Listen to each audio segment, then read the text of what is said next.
அண்ணா வணக்கண்ணே.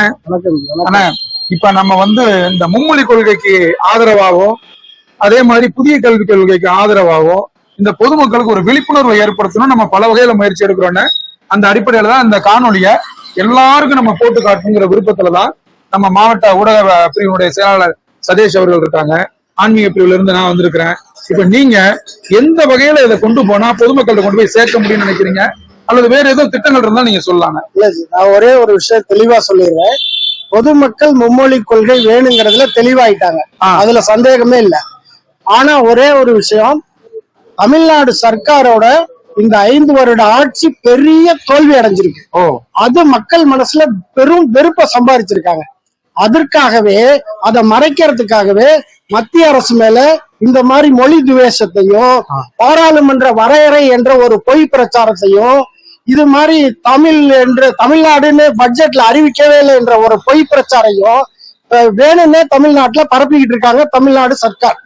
அதுல திராவிட கூட்டம் தான் அதை பொய் பரப்பிக்கிட்டு இருக்கு. இது நம்ம முறியடிக்கிறதுக்கு தான் இதை நம்ம எல்லாரும் ஒற்றுமையா சேர்ந்து தமிழக மக்கள் கண்டிப்பா இந்த மும்மொழி கொள்கையை வரவேற்று யாரு எந்த மொழி வேணாலும் படிக்கலாம், எந்த தவறும் கிடையாது. அதுல என்ன தவறு? யாரு ஹிந்தி மொழிய நீ படிச்ச அவனு கட்டாயமா அவன் வாயில திணிக்கவே கிடையாது. கட்டாயமா யாரும் அந்த மாதிரி சொல்லவும் இல்லை.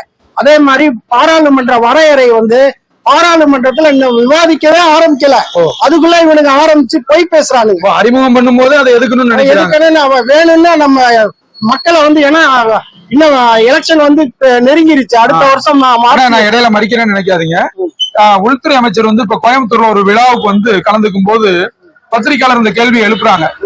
இந்த மாதிரி தமிழ்நாட்டுல நீங்க தொகுதிகளை தான் குறைக்க போறோம். நிச்சயமாக தொகுதிகள் கூடுமே ஒழிய குறைக்கப்படாதுன்னு ஒரு தெளிவுபடுத்திட்டாரு.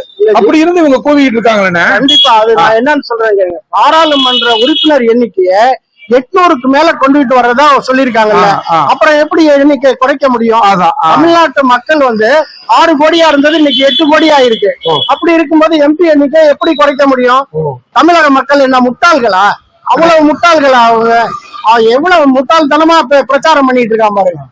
அது அந்த மாதிரி இவங்க பண்ணி தமிழக மக்களை காசை கொடுத்து முட்டாளாக்கி அவனுங்களை யாவனையும் உணர்வு இல்லாம தண்ணியை கொடுத்து அவனுங்களுக்கு இது பிரியாணியை கொடுத்து அவனுங்களை ஓட்டு வாங்கியே பழக்கப்பட்ட அந்த திமுக இந்த மாதிரி பொய் பிரச்சாரங்களை இன்னும் நிறைய பண்ண ஆரம்பிப்பாங்க.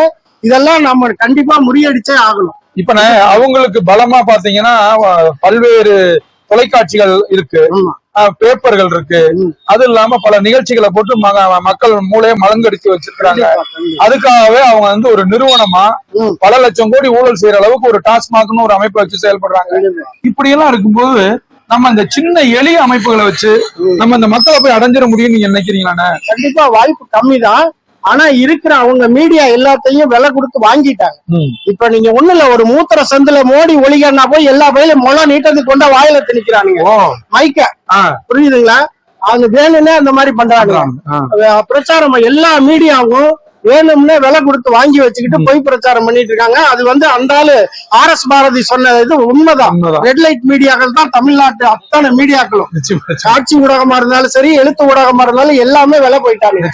அதை முறியடிக்கணும்னா நம்மள மாதிரி சாதாரண ஆளுங்கள்ட்ட புரிய வைக்கிறது மாதிரி நாம பிரச்சாரம் பண்ண வேண்டியது இருக்கு. அடிப்படை தொண்டர்கள் பலம் இருக்கிறனால நம்மளுடைய கோரிக்கைகள் நிச்சயம் ஜெயிக்கும் நீங்க நம்புறீங்க? கண்டிப்பா நான் நம்புறேன். நன்றி. நிச்சயமா நாங்க எங்களோட ஒத்துழைப்பு முழுசா இருக்கு. நன்றி.